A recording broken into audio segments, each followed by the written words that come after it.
أعوذ بالله من الشيطان الرجيم. بسم الله الرحمن الرحيم. يا أيها الذين آمنوا لا يحل لكم أن ترثوا النساء كرها ولا تعضلوهن لتذهبوا ببعض ما آتيتموهن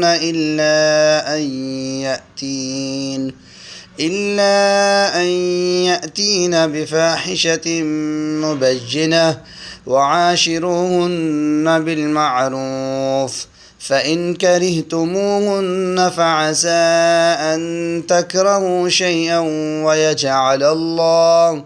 ويجعل الله فيه خيرا كثيرا.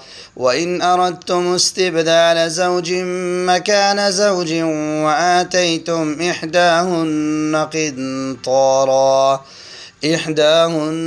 قنطارا فلا تأخذوا منه شيئا، أتأخذونه بهتانا وإثما مبينا.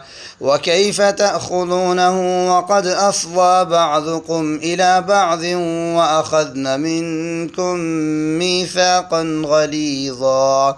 ولا تنكحوا ما نكح آباؤكم من النساء إلا ما قد سلف، إنه كان فاحشة ومقتا وساء سبيلا.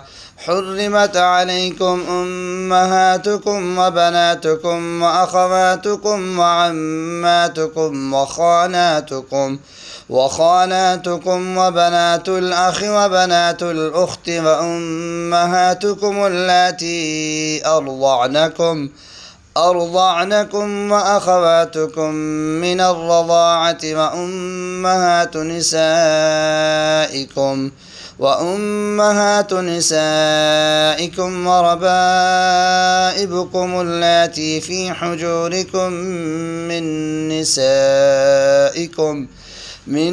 نسائكم اللاتي دخلتم بهن، فإن لم تكونوا دخلتم بهن فلا جناح عليكم.